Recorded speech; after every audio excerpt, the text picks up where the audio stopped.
I have my fabric loaded and I wanted to show you what I've got here. This is a wide back solid black sateen fabric. It is normally used for quilt hacking, but it is a beautiful sateen. It has just a little tiny bit of a sheen to it, but it's still 100% cotton, so I thought that this would be a great fabric to use to make a jacket. So I have it loaded, just really like I would if I was doing a quilt. I have it basted along the sides. I have it basted up along the edge and all the way down.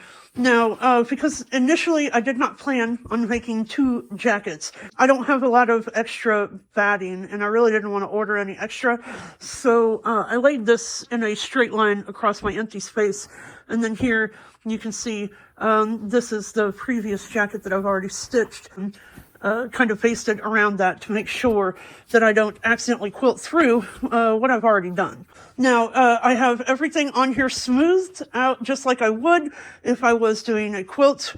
And now I'm going to take my pieces, my pattern pieces, and I'm going to start laying them out. Okay, I have 3 of my pattern pieces pinned down to the fabric. So, first of all, I'll say that you need to make sure that your pattern piece is completely pinned down in place.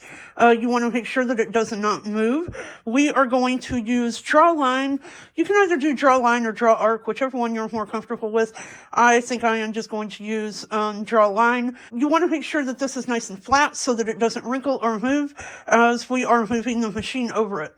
You'll notice that the pattern that I have is not your typical tissue paper pattern. What I've done is traced my pattern onto interfacing because this is much more stable. If you put a tissue paper pattern on this, it will probably tear and ruin your pattern. So once you have your pattern altered to the size that you need it, trace it out of interfacing. You have a more stable pattern to work with. I have some in here. I have some, this is interfacing, but this here is newsprint that I have taped to it. I really should have made one solid pattern out of interfacing, but I ran out of interfacing, so I improvised. This piece here, is the back. And so you'll see on here, I wrote, center back, and it says place on fold. So this tells me that this piece is going to have to be doubled. But for what I'm doing right now, I can just trace half of it because I know that once I have this traced, I can always do a mirror image and flip and then put that together as one whole piece. But we're going to work with just what I have with the pattern pieces right now. And so this is not very easy to see here, but I have, this would be like where we have like the arrows for like matching the seams and whatnot. You want to make sure that you have those lines on there. And when I am drawing this out with the pattern, I will actually draw in my arrows as needed. That's going to help with placement later. Now, the other thing that I want to say is, again, I am not a sewist by nature. I am a quilter. I don't know much about sewing clothing and doing alterations and things like that. So I am not going to talk to you about what pattern to use and how to adjust that pattern. I will simply tell you that you need to make sure that you have a pattern that works for you, and you need to have your adjustments made to that pattern before you start. I took a class at the University of Sewing in Bloomington, Indiana, where they helped me make the alterations that I needed to my pattern to make sure that I had a pattern that was going to fit me. So I did not do this part of the work all by myself, nor could I tell you how to do that. I just need to tell you, make sure that you have a pattern that works for you before you start. The next thing that I need to tell you is, depending on the size and the throat space that you have in your machine, you may not be able to get your entire pattern piece in there at once. For instance, I have a 24-inch throat space, but I already have some of the previous jacket already rolled up, so I know I'm going to be hard pressed to get even 22 inches out of what I need. So there's going to be a couple places where you have to roll and then retrace. So just be prepared for that.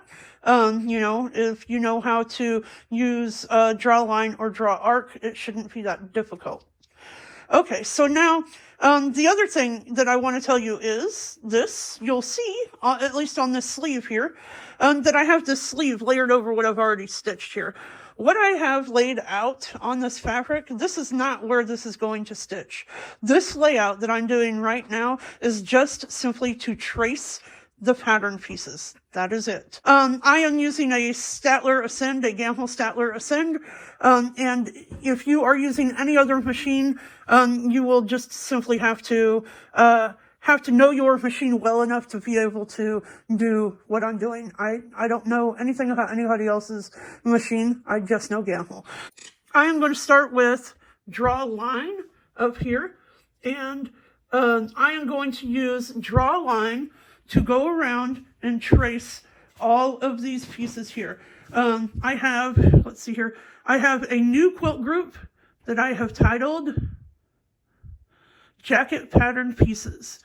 And I am going to trace each one of these pieces on here. So I'm not going to record all of this, but I'll just say, you know how draw line works. You're going to go through and you are going to trace all of your pattern pieces. If you are doing draw line instead of draw arc, you're going to want to draw several little lines as you get around your curves.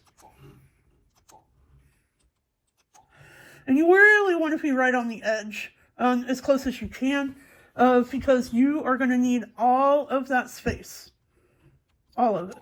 When you are creating your pattern, or selecting the pattern that you want to use to make your quilted jacket, you're going to need to think ahead, depending on how much stitching you plan on putting in your fabric. You may need to upsize your jacket a little bit, because there's going to be a fair amount of shrinkage, not only when you are stitching it, but when you wash it. When you wash this, it's going to shrink up considerably. So keep that in mind when you are selecting your pattern and choosing what size you want that pattern to be. Just know that it is going to shrink, and you need to start out with a little bit of a larger size first. If you guys follow my post very much, you'll know that I already made one of these jackets last year. That was my first one, my sample piece, and that's how I knew what I needed to change about my pattern in order to make that work for me. And so those are the things that you have to keep in mind when you are selecting your pattern and sizing it appropriately. Okay, so I am going to finish all of my tracing, and then I'll come back. Okay, you'll have to forgive me. I am my own camera person today, so I'm going to try to hold my phone and record my screen while I am also talking. So if I seem a little slow, that's why. Okay, so now I have my pattern pieces on the screen. Let me zoom out so I can show you what we have here. And you'll see that I have these labeled with a little label above them. This one says left sleeve, right front down here. I have left front. And these are mirror images of each other. So for instance, I traced the right front pattern, and then of course it tells you to turn that pattern piece over. Well, I'm not tracing the same thing twice. We've got computers for that. So I took the right front pattern, I copied it, and then I flipped it vertically. With the sleeve, I traced the right sleeve, and then I copied it and I flipped it horizontally. And I've added the lettering here mostly to make it easier for everybody else to see, but it's also a good reminder when you're working on your project. Now, the jacket back is a big piece, and it says to place on the fold and cut out. So I know that this piece has to be flipped, but it has to be flipped perfectly. So what I've done, this is what I originally traced right here. I copied that over here, and you'll see this is the bottom straight line. I am going to delete that. Okay, now that leaves us with a start point over here and an end point over here. I'm going to come up to the top and I'm going to select mirror pattern. I have my snaps on, my endpoints.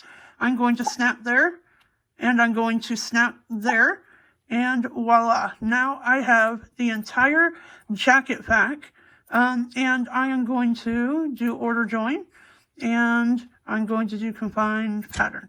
Now, I am going to bring my label over here, and I'm going to save this pattern piece.